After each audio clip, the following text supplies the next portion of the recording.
to my channel. This is Swift Wellness. I am Ashley, and today we're coming at you with something special, slowing it down a little bit for a 15-minute post-run runner strength workout. That means we're working all the muscles of the hips, the legs, and closing it all down with a little bit of mobility today. Of course, if you prefer longer workouts, make sure to check out our channel for 30-minute options. And as always, make sure to like and subscribe so you don't miss a single video we upload each week. Let's go ahead and get started.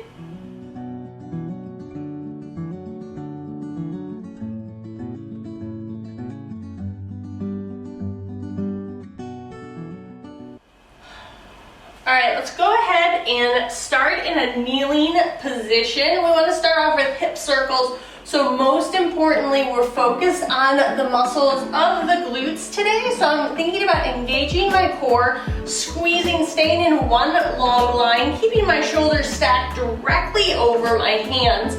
We're gonna take this left leg, keeping the core steady. We're gonna open up into a circular motion, imagining that I'm drawing a big circle with that knee. Really focus on squeezing through the muscles of the glute, holding the core straight, and not tipping into that side. So as I come all the way up, I'm making the biggest circle that I feel that I can control.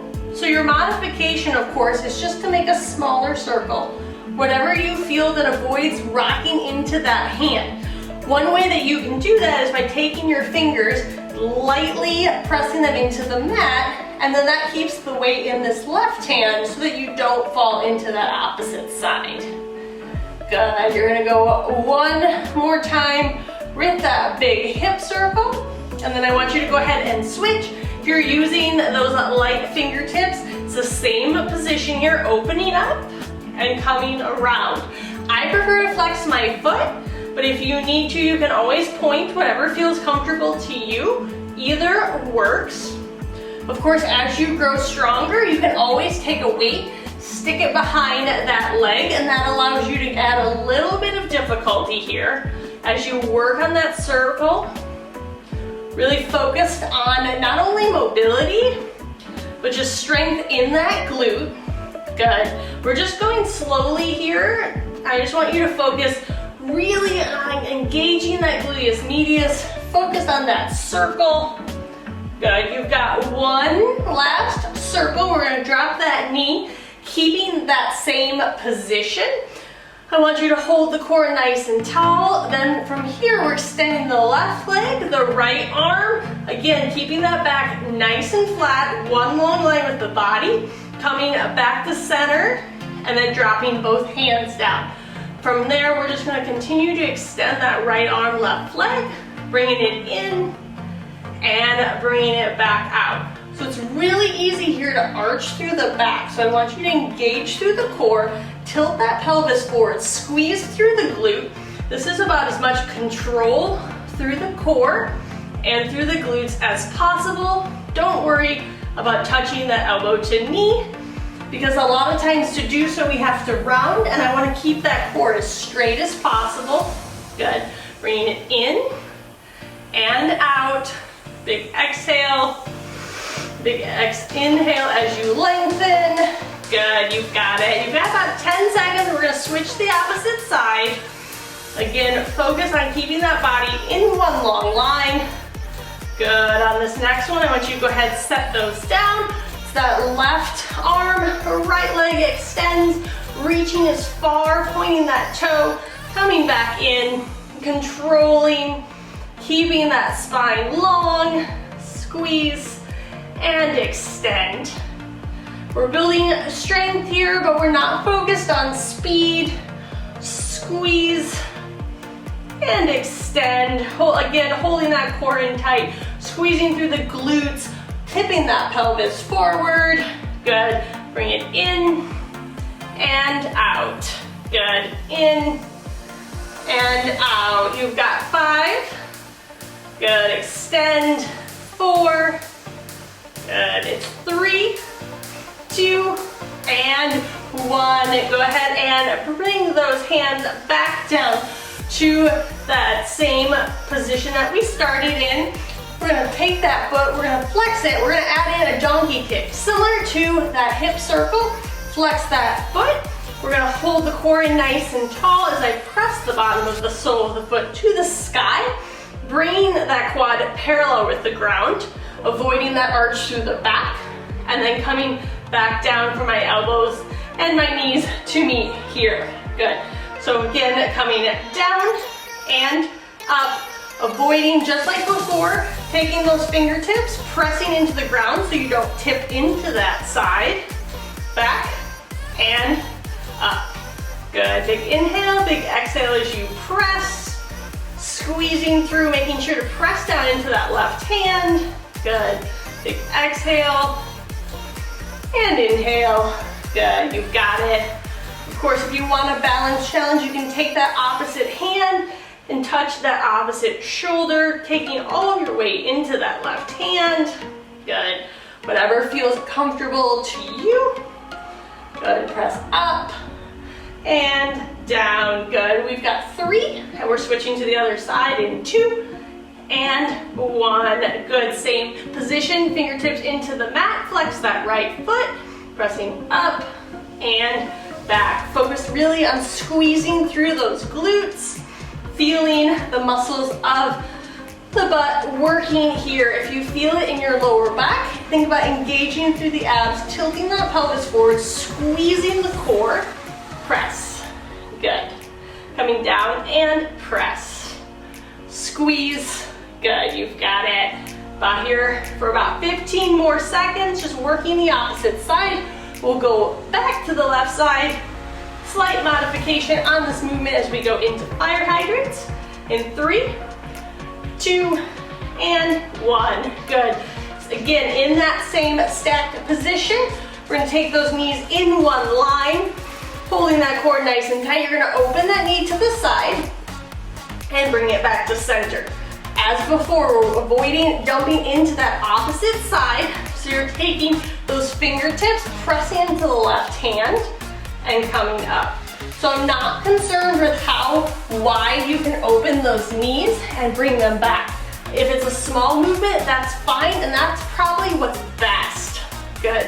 What I really want you to focus on is making sure that your knees come back in one line, that they're not here or they're not drawing back. So again, you're just opening and back. Good. Again, here for about 10 more seconds, we're switching to the right side, and then we'll go down on to our side after this. Good. 3, 2, and 1. Go ahead, switch those fingers. Just like before, if you want that challenge, you can always take your opposite hand. Good, we're opening to the side and back down. Good. You might find that one side is a little bit easier. You might be stronger. We are asymmetrical beings. Good.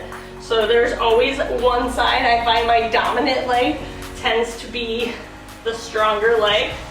You may find that your right or your left is stronger. Doesn't have to necessarily correspond with your dominant side. Good, you've got 5. Good, we're laying back, quick child's pose in 3, 2, and 1. Quick child's pose. Let's go ahead and lay on our right side. So we're working that left side again. Hand goes behind your head. Hips stack, knees stack, fingertips, everything is in one long line. Taking that top leg, toes point forward. We're just lifting and lowering. Lift and lower. Key here is to work that gluteus medius. You want to make sure those hips stay stacked. If those hips roll back or roll forward, you can use this hand for extra support. Optionally, you can always take your back and place it up against a wall and then drag your heel up and down the wall. This will prevent you from being able to rock backwards. We want to focus on that side seat, that gluteus medius, your stabilizer when you're running. This is often so weak in runners. Good. So you're just lifting and lowering. Of course, as you get stronger, you can always take a mini band over those knees. That'll give you a resistance challenge. Good. And of course, optionally, you can always rotate your toe down for a slightly different feel here. It's a little bit more burn. And you can also always rotate externally up those toes. Again, working a slightly different side seat here, but for this exercise, toes forward is fine. Good, you've got one more, and then we're gonna switch sides. Good, swing around, stack toes, point forward, hand in front of you for support, lift, and lower. Again, knees in line, toes in line, hips. Don't worry about, again, you don't wanna rock backwards, and it doesn't matter how high you lift here. Good, you've got it. Just lifting and lowering. Good, squeezing through that side seat as I lift and lower. You've got 3, we're rolling onto our back in 2 and 1. Good, let's switch over to a little bit more abs here. We're going into dead bugs today, so arms extend directly over the chest, knees in one line. As I extend my right arm, I extend my left leg long. Focus on keeping my core engaged, lower back pressed into the mat. And then I'm coming back to center, and then I'll alternate to the other side. Again, pulling that big inhale, big exhale as you extend. Good. Coming back to center. Focused on working the muscles of the core, the hip flexors, stabilizers through the lower back. Good, you've got it. You're just going in, extending that left arm, right leg, coming back to center. Good, you've got it. You've got one more on each side. And then I want you to extend your legs long. Hands come behind the head, legs extend long. We're going into flutter kicks quickly here. Again, focus on those hip flexors. Small little kicks, toes point long, going 1, 2, 1, 2. Option to roll the head, neck, and shoulders up off the mat. Other option to lay on the ground. Focus again on engaging that low back. Good. If you find that you can't keep your lower back on the mat, you can come higher in your flutter kick until you grow stronger. But we're here for just a few minutes. Good. Just a few seconds. How about that? So you've got 5. We're rolling onto our forearms in 3, 2, and 1. Quick knees to chest. Roll over onto your forearms. We're going into a plank lift, stabilizing the core. So taking those hands 2 and 11, popping up into your plank position. I'm lifting my right leg and lowering. Right and down. Again, big inhale and exhale, making sure you're not holding your breath in this plank position. Option, of course, to take that knee to the mat. Option also to come all the way up to your hands if you feel more stable here. Good. Again, taking that nice deep breath. Good, you've got 3. We're gonna switch to the other side in 2 and 1. Good, go ahead, set that knee down, extend that opposite leg. Same position, whether you have one knee down, you're in that plank on your forearms or your hands. It's up to you. Good. We've got 2 last exercises today. Good. You've got 5, 4, 3, good, 2, and 1. Good, go ahead and roll onto your left side.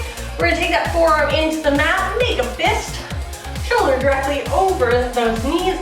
We're gonna pop up into a side plank, making sure my hips are stacked, knees are stacked, and then as I find my balance, I'm gonna lift that top leg and lower. Holding that core tight, focus on that side seat, lift, good, and lower.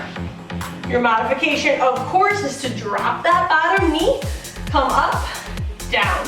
So I'm trying to get height here in that side body, so I lift and lower, good, lift. We're here for 3, we're gonna switch sides in 2, and 1. Good, quick spin to the other side. Again, you have your option popping up into that side plank, lifting, and of course lowering, or you can drop that bottom knee. Again, lift and lower. If you need an added challenge, you can always add that mini band over your knees as you get stronger. Good, you've got 5. We got one last exercise in 3, 2, and 1. Good, roll on to your belly. We're finishing out this workout with some Supermans. Arms long, legs long, everything reaches up. As I exhale, I pull my head, neck, and shoulders, my quads off the mat. Big inhale as I lower back down. So again, big exhale. Big inhale as I lower. Focus on working the muscles of the lower back. Good, lowering down. I'm not concerned with your height here. I want you to engage all of the muscles as you lift and lower. Good. As you get stronger, you may be able to come up higher. Good. And it's up and lower. Last one. Then we'll sink back into child's pose and down. Good work. Go ahead and press back. Of course, if you feel like you need a little bit more mobility, make sure to check out the mobility video in our channel for a quick 5-minute stretch to help increase that mobility, increase your range of motion, and make you a more efficient runner. Great work today, guys. I hope that this workout routine is something that you can incorporate into your post-run weekly schedule. This is one of the best ways to prevent injury, grow stronger, increase your endurance, and ultimately become a better runner. Of course, I want to know how it went for you. Tell me in the comments below. Did you take any of the added challenges? Did you need the modifications? Let me know so I can continue to make the best possible workout for you. And as always, make sure to share our channel with your friends and like and subscribe so you don't miss a single video we upload each week. Have a great day.